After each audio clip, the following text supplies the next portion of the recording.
let's talk about a design pattern that is absolutely critical for acing your system design interview. And it's used by pretty much every top tech company out there to stop their systems from completely falling apart. It's called the circuit breaker. Trust me, understanding this isn't just a nice to have, it's essential. So let's dive in. So let's start with a question that's probably kept a few engineers up at night. How is it that one single tiny service failing can trigger a complete catastrophic outage across the entire system? It seems crazy, right? But it happens all the time. In any modern microservices setup, this kind of thing is happening constantly. Service A needs something, let's say user data, from service B. And when everything's working perfectly, it's beautiful. The request and response are done in milliseconds, super smooth. But of course, things don't always work perfectly. This is where the trouble starts. Maybe service B is just getting hammered with traffic, or its database is lagging, or maybe it's just completely down for the count. Whatever the reason, it stops responding like it should. Now, service A has no idea there's a problem. It just keeps on sending requests. And here's the really crucial part. Every single one of those outgoing requests is holding a connection thread from service A hostage, just waiting and waiting for a response that is never going to come. As more user requests pour into service A, it quickly runs out of threads. And just like that, it becomes totally unresponsive itself. And this is the domino effect. The little problem in service B has now completely taken out service A. And guess what? Any other service that relies on service A is next in line to fall. This chain reaction has a name. It's a cascading failure, and it's how you get a full system meltdown. So how on earth do we prevent this nightmare scenario? How do we build a system that can protect itself from these internal chain reactions? Well, we use a design pattern that acts like a smart safety net. Let's talk about the circuit breaker. So what is it really? At its heart, the circuit breaker is like an intelligent little wrapper you put around your network calls. Think of it as a gatekeeper that's constantly watching the health of the services calling. And when it sees that things are going wrong, that there are too many failures, it makes a smart decision. Stop hitting the struggling service and give it a chance to recover. And the analogy here is just perfect. Think about the circuit breaker in your house. If you plug in a faulty toaster and it starts drawing way too much power, a switch flips. It cuts the connection to prevent a fire. Our software circuit breaker does the exact same thing. It cuts the connection to a failing service to prevent a system-wide fire. So, how does this thing actually work? Well, its logic is all based on 3 distinct states. And if you're in an interview, these 3 states are exactly what you need to remember and explain. Okay, so everything starts in the closed state. This is business as usual. Requests are flowing just fine. But importantly, the breaker is keeping count of any errors or slow responses. Now, once those failures hit a certain limit, like, say, 50% of requests are failing over 30 seconds, bam, the breaker trips and moves to the open state. Now, it's a solid wall. It immediately rejects any new calls to that service.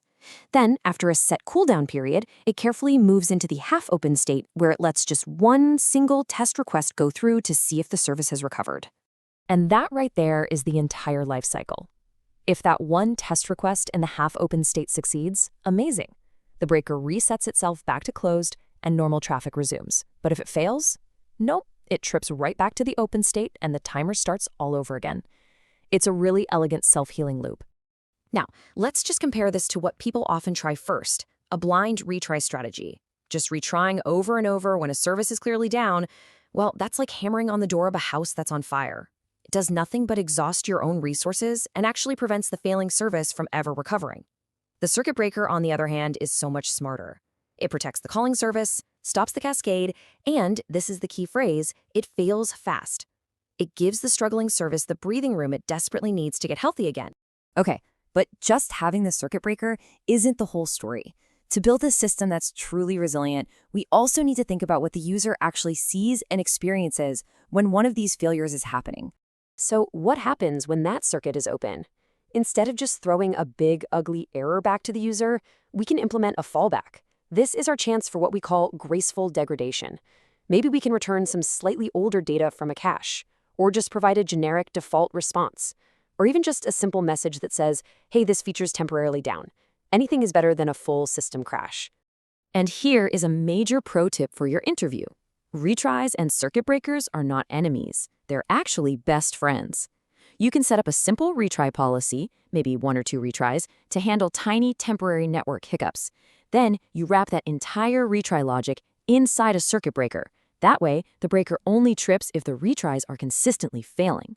This gives you the absolute best of both worlds. And if you need a killer real-world example, look no further than Netflix. They basically pioneered this whole space with their open-source library Hystrix. Think about it. In their massive system with thousands of services, a failure in some minor service, like one that just recommends a movie poster, should never take down your ability to actually stream a video. The circuit breaker pattern is what makes that kind of rock-solid resilience possible. All right, let's bring it all together. This is the moment you've been waiting for. The interviewer looks at you and asks, how would you handle service failures? How do you package all this up into an amazing answer? You're going to want to start strong, right out of the gate. This sentence tells the interviewer you're not just thinking about a single error, you're thinking about the health of the entire system. Using key terms like cascading failures and isolating immediately shows you know what you're talking about. Next, you hit them with the core principle. Fail fast. That's the golden phrase. This demonstrates you understand that wasting resources waiting for a response is often more damaging than the failure itself. It shows a really mature understanding of how to manage a system under stress. And finally, this is the finisher. This is what takes your answer from great to absolutely brilliant.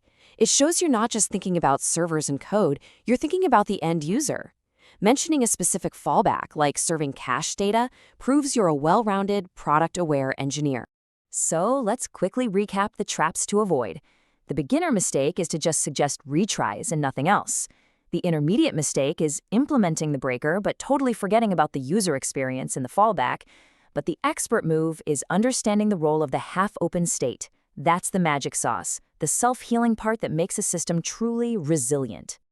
So when you put it all together, the circuit breaker isn't just a fancy way to handle errors. It's a fundamental pattern for protecting your entire system, for building in genuine resilience, and for making sure your users have the best possible experience, even when things are going wrong behind the scenes. And look, if you only remember one thing from all of this, let it be this. The whole philosophy is about making a strategic sacrifice. You intentionally and quickly fail one small part of the system to protect the health of the whole. You have to fail fast to keep the entire system alive.